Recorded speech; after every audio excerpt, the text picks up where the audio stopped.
नमस्ते बच्चों। आज हम पढ़ेंगे पाठ कंचा का अगला भाग। इसके पहले हमने देखा कि अप्पू बहुत सारे कंचे खरीदकर किस प्रकार कागज की पोटली अपनी छाती से चिपटाए नीम के पेड़ की छांव में चलने लगता है और वह आगे बढ़ता है। कंचे अब उसकी हथेली में हैं, जब चाहे बाहर निकाल ले। उसने पोटली हिलाकर देखा। उसने इसलिए पोटली हिलाकर देखा कि उसकी कंचे की आवाज़ उसको बहुत अच्छे लग रही थी। उसे बहुत खुशी हो रही थी कि वह कंचा उसके पास आ गया, जिसे वह बहुत दिनों से लेना चाहता था।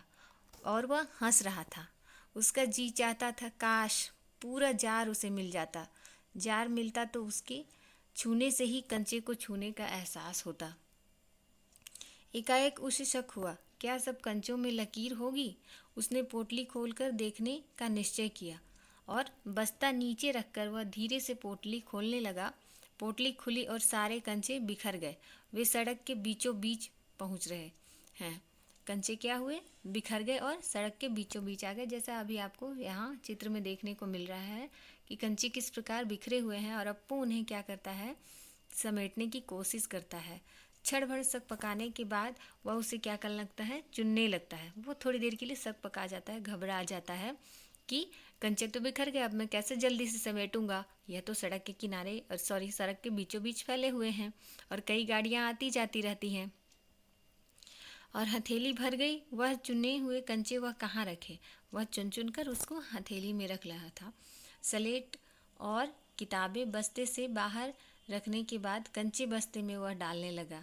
1 2 3 4 करके वह पूरे कंचे बस्ते में डालने लगा। और एक कार सड़क पर क्या थी, ब्रेक लगाकर खड़ी रही। वह उस वक्त भी कंचे चुनने में मग्न था। कब अप्पू का पूरा ध्यान कंचों को चुनने में था। ड्राइवर को इतना गुस्सा आया कि उस लड़के को कच्चा खा जाने की इच्छा हुई। कच्चा खा जाना मतलब उसे खूब गुस्सा आना, ठीक है। उसने बाहर झांक कर देखा, वह लड़का क्या कर रहा है। उधर एक कार खड़ी है और वह बार बार वह सोच रहा है कि आगे बढ़े, लेकिन बीच में अप्पू अपने कंचे चुन रहा है तो उसे गुस्सा आ जाता है।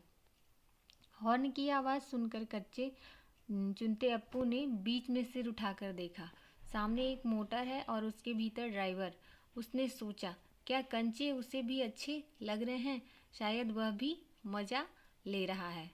तो उसने सोचा कि ड्राइवर को भी कंचे अच्छे लग रहे हैं, क्योंकि बच्चों का मन बड़ा भोला होता है। वह जैसा सोचते हैं खुद, वो वैसा सोचते हैं कि अगला व्यक्ति भी उसी प्रकार सोच रहा है। एक कंचा उठाकर उससे दिखाया और हंसा। बहुत अच्छा है ना? वह कंचा क्या करता है, उठाकर ड्राइवर को दिखाता है। ड्राइवर का गुस्सा हवा हो गया, वह हंस पड़ा। क्या है, बच्चे के भोलेपन को देखकर ड्राइवर का गुस्सा भी छूमंतर हो गया, भाग गया। बस्ता कंधे पर लटकाए, स्लेट, किताब, शीशी, पेंसिल सब छाती से चिपटाए वह घर गया। क्या करता है, और जितने उसके बैग में जो सारी चीज़ें होती है स्कूल बैग में, वह उसे हाथ में लेकर उसे अपनी सीने से चिपटाकर चल जाता है और उस बस्ते में वो क्या करता है, कंचे भर लेता है। उसकी माँ शाम की चाय तैयार कर उसकी राह देख रही थी। बरामदे की बेंच पर स्लेट व किताबें रखकर वह दौड़कर माँ के गले लग गया।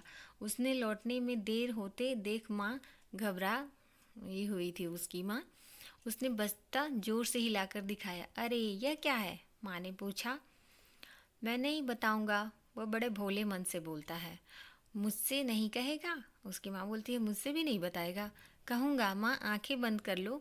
माँ ने आंखें बंद कर ली। उसने गिना 1 2 3, ऐसे करके वह गिन के अपनी मम्मी को सुनाता है। माँ ने आंखें खोल कर देखा, बस्ते में कंचे ही कंचे थे। वह कुछ और हैरान हुई। इतने सारे कंचे कहाँ से लाया? वह पूछती है। खरीदे हैं, पैसे से। पिताजी की तस्वीर की ओर इशारा करते हुए उसने कहा, दोपहर को दिए थे ना? मतलब पापा ने मुझे दोपहर को यह पैसे दिए थे। माँ ने दांतों तले उंगली दबाई। दांतों तले उंगली दबाना का अर्थ होता है हैरान होना। इस पाठ में आप देख रहे हैं कि कई जगह मुहावरों का प्रयोग किया गया है। फीस के पैसे, इतने सारे कंचे काहे को लिए? हैरान हो जाती है माँ उसकी। आखिर खेलोगे किसके साथ? उस घर में सिर्फ वही है। उसके बाद एक मुन्नी हुई थी, उसकी छोटी बहन, मगर वो अब नहीं रही। माँ के पल के भीग जाती हैं, क्योंकि तुम उसे अपनी बेटी की भी याद आ जाती है और उसे यह लगता है कि मेरा बच्चा तो अभी घर में अकेला है, वह किसके साथ खेलेगा। उसकी माँ रो रही है। अप्पू नहीं जान सका कि माँ क्यों रो रही है। वह क्या है, उसकी माँ अपनी बच्ची को याद करके रो रही थी। क्या कंचे खरीदने से? ऐसा तो नहीं हो सकता। तो फिर उसे लगता है कि माँ कंचे खरीदने पर तो गुस्सा नहीं होगी, रोएगी नहीं, लेकिन माँ क्यों रो रही है। उसकी आंखों के सामने बूढ़ा दुकानदार और कार का ड्राइवर खड़े खड़े हंस रहे थे। वे सब पसंद करते हैं, सिर्फ माँ को कंचे क्यों नहीं पसंद आए। दुकानदार भी खुश था, ड्राइवर भी खुश हो गया, लेकिन उसके दिमाग में ये बातें चलने लगी कि माँ को ही कंचे क्यों नहीं पसंद आए। शायद कंचे अच्छे नहीं लगे। बस्ते से आंवले जैसे कंचे निकालकर उसने कहा, बुरे कंचे हैं, है ना? नहीं, अच्छे हैं, देखने में बहुत अच्छे लगते हैं ना। बहुत अच्छे लगते हैं, ये पूछते हैं। आपस में बातें कर रहे हैं माँ और बेटे। वह हंस पड़ा। उसकी माँ भी हंस पड़ी। और उसकी माँ क्या बोलती, ये तो कंचे बहुत अच्छे लगते हैं, बहुत अच्छे लग रहे हैं। माँ से गीले क्या है, आंसू से गीले माँ के गाल पर उसने अपना गाल सटा लिया। अब उसके दिल से खुशी झलक रही थी। यहाँ मैं बता देना चाहती हूँ कि उसकी माँ इसलिए रोती है क्योंकि जो अप्पू से छोटी बहन थी, वह उसकी कुछ दिन समय पहले ही मृत्यु हो गई थी। उसे याद करके रोती है कि अब अप्पू के साथ कंचे कौन खेलेगा, अब अप्पू तो अकेला हो गया है। और उसकी आंखें भर आती हैं। वह कंचे देखकर नहीं रोती, उसे अपनी बच्ची की याद आ जाती है, इसलिए वह रोती है। बाद में उसकी गाल से अपना गाल लगाकर अप्पू और उसकी माँ दोनों खुशी के आंसू छलक उठते हैं और दोनों का मन क्या हो जाता है, खुश हो जाता है। ये था पाठ कंचा। आपने देखा कि अप्पू ने कंचे पाने के लिए किस प्रकार मेहनत की और उसके दिमाग में किस प्रकार हमेशा कंचे ही कंचे छाए रहते थे, जब तक कि वह कंचा खरीद नहीं लेता था।